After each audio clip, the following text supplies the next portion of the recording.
The Wild West is no place for the weak and faint-hearted, with bandits and hoodlums behind every rock. But if there's one man who can survive and thrive here though, it's Lone McLonegan. Right? Hey guys, and welcome to YakWaxLips. My name is Michael, your point-and-click adventurer, and today I'm taking aim at the point-and-click adventure game Lone McLonegan, a Western Adventure from Sonomia Games. Before the sun rises on this review though, if it's your first time here, I only create adventure game content like videos and blogs, old school classics like Broken Sword and Monkey Island, through to brand new games just like Lone McLonegan. So if that sounds like your cup of tea, be sure to smash that like, hit the subscribe for more and turn the notifications on so you don't miss any of my videos. Lone McLonegan is the #1 outlaw in the Wild West and no one can dethrone him. Until that is, Brag Badass turns up and usurps him. We're laboured with then the task to regain our crown and once more sit in peace whilst being the meanest cowboy around. In our way to reclaim our crown though stands Indians, gangsters and terrifying locals amongst others. McLonegan looks the part, chewing tobacco, sporting a dusty poncho and a rugged ginger beard. He doesn't, however, have the demeanour of the tough guy he claims to have been. He's actually quite a nice guy. He doesn't go around with a 6-shooter and threaten the community, quite the opposite. He's useless with a weapon and is often put in his place with little to no comeback. Quite how he became the West's baddest cowboy is a mystery, but it sets us up with a challenge regardless. We're treated to a fantastic intro as credits roll over a bleak and dusty Wild West, accompanied by a pitch-perfect soundtrack. Our hero falls at the first hurdle when bandits attack his coach, but luckily we're just a short walk from the small town we wanted to visit. How do we then become the meanest once more? Well, rob a bank of course.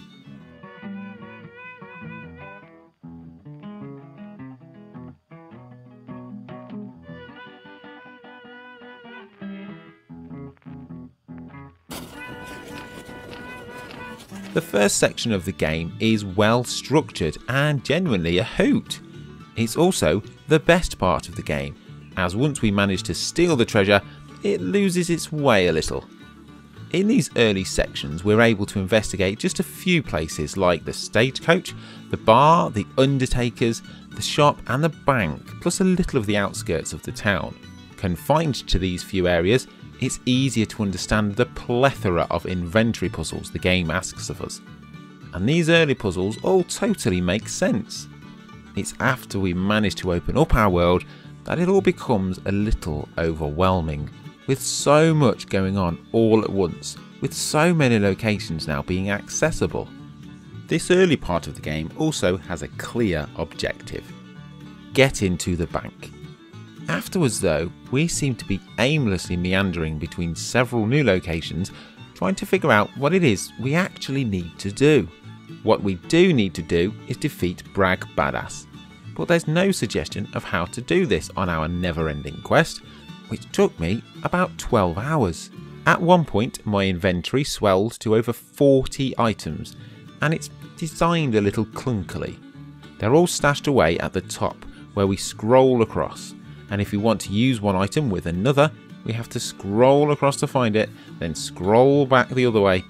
And once we've used an item, it also stays in our inventory, so we're never really sure if we need it again or not. Another unfortunate design choice is that the map to fast track is also kept in our inventory. To use this map, we also have to find it in our inventory and then use the look icon to look at it.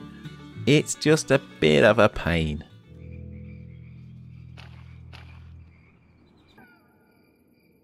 The icons we can use are look at, talk to, walk to or use.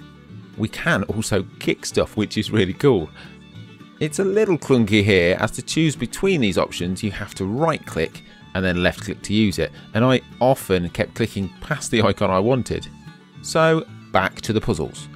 Again, the first part I keep referring to, it's about a quarter of the game. It's engaging with clever uses for items. The puzzles throughout are all inventory based, and it's not a stretch to use something like a coat hanger on a zip line. It's wacky and zany, and to the point, it's fun. It's after this though that I had to make several stretches of how to solve a puzzle. In one point we have to make an old man think that he has a cow, and so we decorate a bunch of stuff to make a cow, all to get a pail of milk, and we use that milk on something else that helps us to get another item to use on something else, which gets something else done, and repeat several times over. A lot of the time it doesn't make sense why I'm doing stuff. I did have to reach for a walkthrough several times as it's not clearly signposted. The why of what we're doing is very much as messy as the what we are doing. It feels like the entire first act had been polished, well worked out and workshopped so it flowed and gave the player an exciting intro, only for the other 75% of the game to lawlessly head out into the hot sun without a plan. There are some things that save the game though, namely the art and music. It has its own unique style, all right angles with bold texture choices. Characters we meet all have strange black eyes, which I feel you'll either love or loathe. I like this strong striking style. McLonegan's walking animation is a little stiff, but considering the environments he inhabits, it comes across as somewhat purposeful. It's not voiced unfortunately, and I do feel it would have been fun to hear a proper southern drawl from McLonegan, but alas, we make do with bold text. The text here, the dialogue, is fine, with occasional stiffness due to a translation. There's no dialogue that falls flat as such, but sometimes it feels awkward. Something that could be improved also is the way that the dialogue trees work. Once we click on something, it often just takes us out of the conversation once we've finished that line of thought. So we often have to go in again and ask a different question, and then once he's finished answering that, it will come out of the conversation again, so we have to ask again. It's a little clunky here too. One big win though is the save feature. I saved so much and we're given loads of slots, with an autosave too. There's also a kind of side quest to find 50 sheriff stars dotted around the world.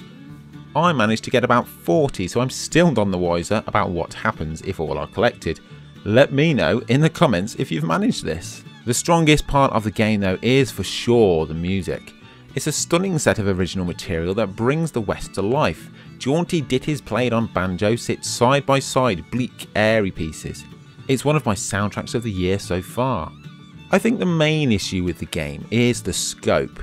If the game was half as long, with a clearer direction after the bank scene, and with more purpose to the puzzles here, it could have been a great western. I found myself trying everything on everything to progress towards the end, and seeing as there are so many locations and so many inventory items, it sometimes became arduous. Fundamentally though, I did enjoy the game and would urge you to try it yourself.